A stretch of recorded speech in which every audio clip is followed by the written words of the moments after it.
Chad Daybell, the Doomsday Prophet trial is going on right now. If you don't remember who he is, let me give you a little refresher. He's actually on trial right now for the murder of his late wife and the murder of his new wife's 2 children. He's a little dweeby guy, pocket protector, paste-eating kid who was lucky enough to meet Tammy Daybell. They were married for, I think, 34 years and had 5 beautiful kids. So Chad had a near-death experience and started writing books about that and the 144,000 that was going to save the world and the end of the world. He predicted the end of the world in like May of 2020, which never came and went. But he got the name Doomsday Prophet. He wrote all these books and he had signings and he used to have classes about it. And people would show up and just discuss the books and his near-death experience. Well, out of nowhere, through the Church of Latter-day Saints, Lori started attending some of Chad's classes. Now, Lori was married to Charles. Charles knew that her ass was crazy, and she was talking crazy shit, saying that someone's telling her she's a goddess and she's part of the 144,000. Well, not very long after that, Lori's brother shot Lori's husband, Charles. But Charles was smart.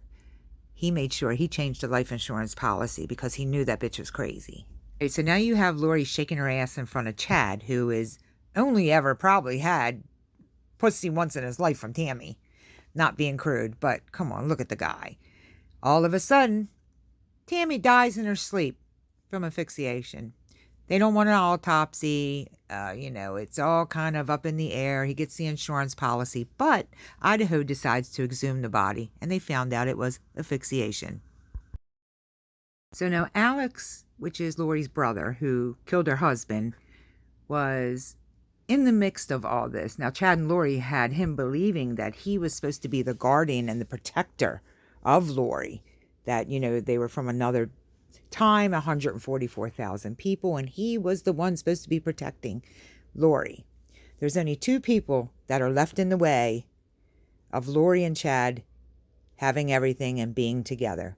That's Lori's 2 children, JJ and Tylee. Well, they had come up missing. Nobody knew where they were. Nobody even said anything until JJ's grandparents said, "I haven't spoke to him in such a long time. Where is he?" Lori refused to bring him up. Nobody knew where the kids were. So JJ and Tylee posters were everywhere. The whole country was looking for these 2 kids. But where was Chad and Lori?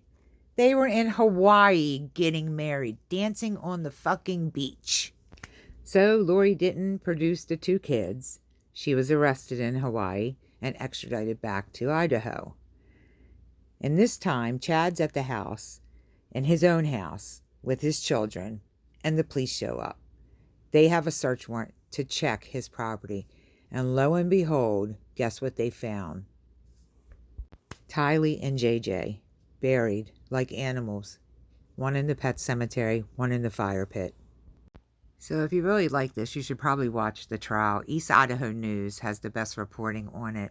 I mean, this guy and Lori were both so crazy. You should hear some of the crazy-ass conversations. And not only that, his kid came up to the police car and said, well, they found a dead body in the property. And she said, well, it's probably a dog. And the cop said, no, miss, I know the difference. So what the fuck's going on with his kids, too? Are they not right in the head? Because the first thing I would have said to my dad is, Dad, why is there a fucking body buried in the property? So to make this even more fucking twisted, Alex Cox, Lori's brother, dies of a heart attack. Natural causes. And they know he was involved because his cell phone pinged on Chad Daybell's property several times, approximately about the time that these kids were buried. So now Alex is dead. Lori was convicted of the death of her 2 children and conspiracy to kill Tammy. So now it's Chad's turn.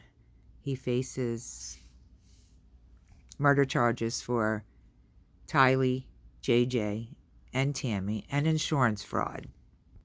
Unlike Lori, he has the death penalty.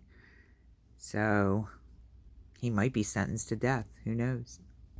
If you want to watch it, East Idaho News, I'll put a link down below. They do great. Nate Eaton, he's following the trial every day live, and he does a recap at the end of the day.